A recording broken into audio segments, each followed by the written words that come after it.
Isang magandang araw ng Sabado sa inyong lahat, mga bayang classmates. Araw ng Sabado po.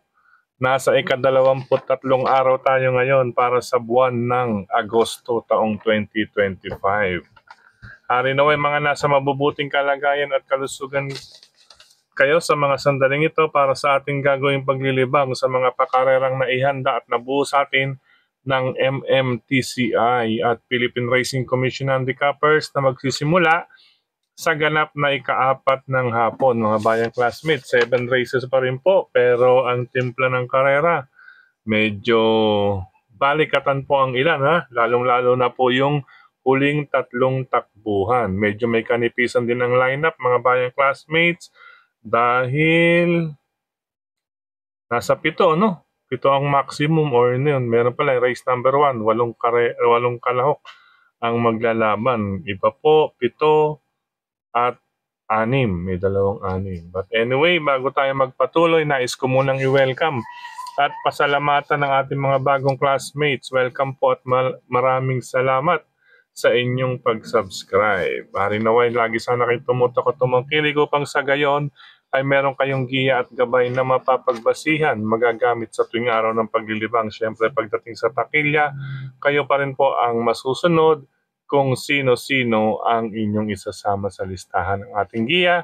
Base po ito sa aking sariling pag-aaral, pag-revisa mula sa kanilang mga previous performances, mga nakalaban, muling sinilip sa replay kung kinakailangan at siyempre, nariyan po ang inyong mga analysis or senaryo na maaaring maganap sa bawat takbuhan. Ulitin ko po, kayo pa rin po ang masusunod kung sino-sino ang inyong isasama sa listahan. Welcome pong muli at maraming salamat sa inyong pag-subscribe. Diretso na po tayo sa ating giya, mga bayang classmates.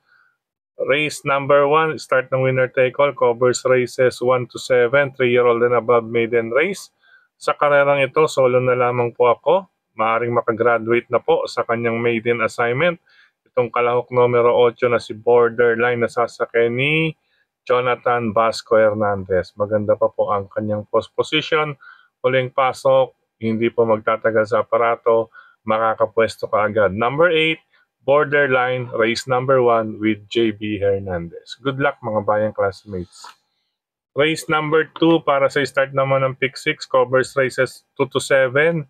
Sa karerang ito, no po, halos magkakadikit, pero ang latest track record nitong number 1 na si Backpage, nagagabayan po ni Joel Totoy Cabarrios. Mga bayang classmates, solo na lamang po ako dito. Siya lamang po ang tanging may 1:27 point something, ano po. Pero siya nung pinakahuli, 1 minute 27.6, pero meron siyang before na 1 minute 27.4. Pero Abiria po, single number 1 para sa race number 2, Backpage with Totoy Cabarrios. Good luck po, bayang classmates. Race number 3 para sa pick 5, covers races 3 to 7. Sa karerang ito, halos naglaban-laban na po yung tatlo rito. Ano po, ayan, may petsa 16 pa. Sariling sikap kalap yan, mga bayang classmates, sa kanilang huling track record. At syempre, pagbukas natin ng petsa 16, August, ay nakita na natin yung sinundan na tatlo. Okay po. Pero sa karerang ito, mga bayang classmates, solo na lamang ako. Number 2, Malabon King with John Sanchez de Ocampo. Latest track record, 1:27.8. Kumpara sa others ay 1 minute 29 point something. Ito hindi ko po nakita yung huling mga takbo ng dalawa. Kaya may nabakante po yan. Ayan po. Meron din po siyang 1 minute 28.4 at 1 minute 28 sarado. Kung ikukumpara nyo po sa iba po mga bayang classmates, ay may 29 po, mahigit na po. Ito maliban dito sa kalahok numero 3. Ito medyo diado to. Lagi naman po laban nito. Ano po? Itong number 3, baka pwede po ninyong isama sa forecast mga bayang classmates. But anyway, race number 3, solo. Number 2, Malabon King with John Sanchez de Ocampo. Good luck, karera numero 3. Race number 4 para sa pick 4, covers races 4 to 7 tayo. Sa karerang ito, ayan, mataas na grupo, no? Group 42, class 4, 42 to 56. Minus 2 and 42 and 43, makakababa ng group class 5. Maliban po sa imported runner hanggang group 42 lamang po siya. Hindi siya pwede pumasok sa class 5. Anyway, sa karerang ito, solo na lamang ako. Number 2, Charge the Castle. Nasasakyan ni John Alvin Guse. Panalo to mga bayang classmates. Tinalo na niya rito si Sabawani. Yan, kahit hindi ko na po sinulit yung kay Sabawani. Last August 3, mga bayang classmates, itong si Charge the Castle. Ang nasalihan nito, yung laban nila Longevity, nila Gain, ni Legitify. Yan. Longevity, Gain, Legitify. Yan po ang nasalihan ni Charge the Castle. Pero bago po yan, may 124.8 po siya, converted from 1,200 meters na 1 minute 10.8. Simple lamang po ang kanyang tinalo dyan, mga bayang classmates, bago siya nasali dito sa mga bigating imported runners na sina Longevity, Gain at Legitify. Ano po? Ang tinalo lang naman ni Charge the Castle dito sa 1 minute 10.8 ay sina, yan, Perfect Shot, Bid for Fame, Sabawani nga po at si Simple Jessie, mga bayang classmates. Naku, ibig sabihin, walang kasing talk pa. Number 2, Charge the Castle. Para sa race number 4, solo number 2. Apat na pong solo yan, mga bayang classmates. Ngayon, ito na ang huling tatlo. Dito, umpisa pong makibalita, magdagdag, or isama po kung may iba kayong pili kursunada at mabalitaan bukod sa aking mga giya. Ano po, ulitin ko po, makibalita yan. Katulad nito, Maki. Ibig sabihin, makibalita. Meaning, isa't isa po kahit may llamado rito. Sa karerang ito, pero numero 7, itong first 6 or 1 to 6, pwede ninyong pagpilian. Pero ang aking napili, ito nga po, number 5, Blue Thunder with Paul Albert Trepe, mga bayang classmates. Iba pong grupo na po ang nasalihan nito. Kaya isang kalabitin lamang dito, Blue Thunder. Kayang-kaya na po ito rito, mga bayang classmates. Ayan po, parang nakita ko to Blue Thunder at saka Malabon King. Wow. Pwede pala, extra double, ano, mga bayang classmates. Okay. Ulitin ko, karera number 5, una ko, number 5, Blue Thunder. Pangalawang pamilihan ko, number 4, Crown Prince. Ayan, galing po sa panalo iyan. Ang tinalo niya, sina Megan Maxine. At saka si Malabon King. Ayan, tinalo niya pala yan.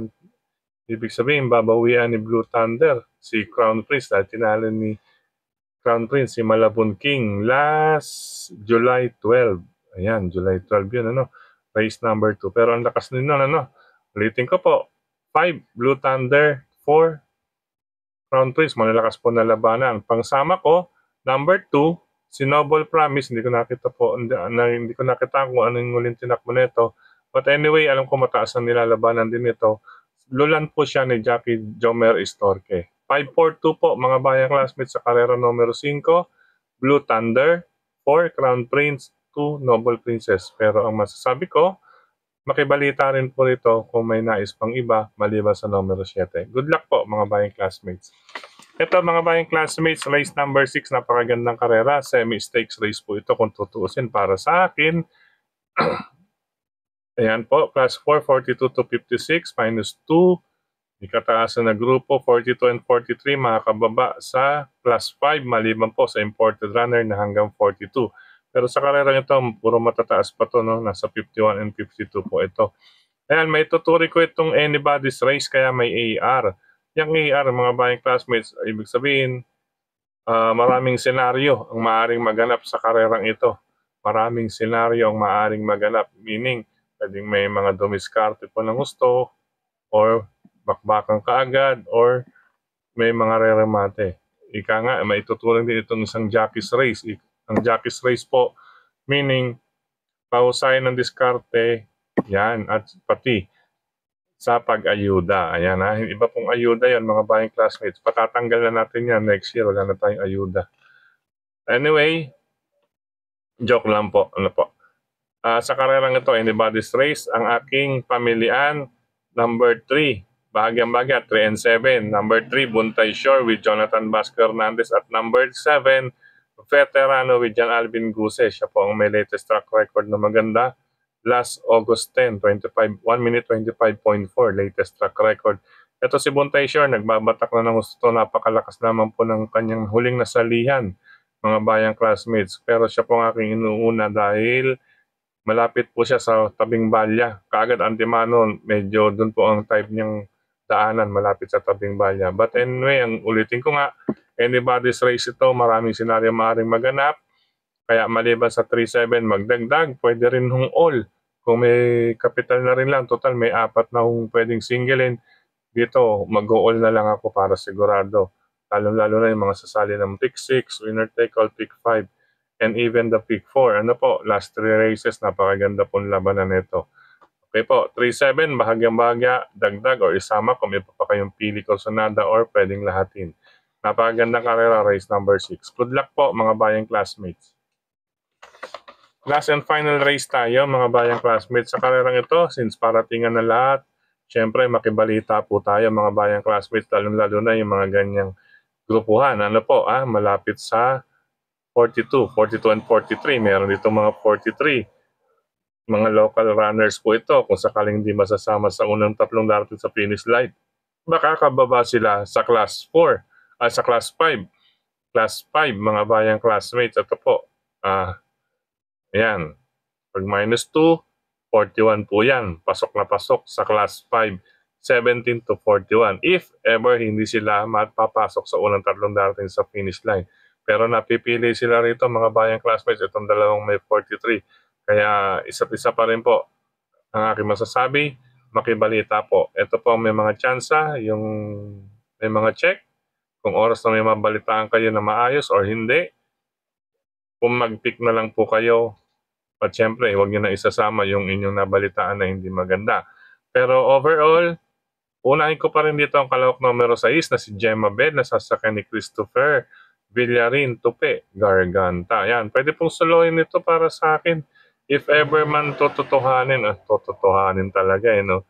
Kasi po talagang maganda na po ang kinikilos nito at napapanood din natin ito no? Sa mga live. Si Gemma Bell, batak po sa laban mga bayang classmates or sa ensayo. Ito naman si Megan Maxine, sige lang ng sige, napakaganda ng post position mga bayang classmates. Number 7 with Conrad Bodje Henson. Ayan, huling pasok. Meron siya po ang overall. Sa huling 4, siya pa may best track record na 1 minute 26.4 kaya hindi po magpapahuli rin. Ngayon, kung sakaling magkabakbakan sa harapan, ito kasi, tsak magdadala ng harapan si Gemma Bell, kasunod ka agad. Itong re-remate, number 1 na si Art Seb with John Allison Pabilik.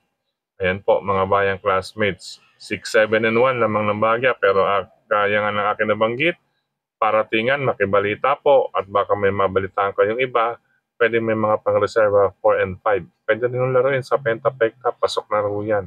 Yang may mga check. Good luck po, mga bayang classmates.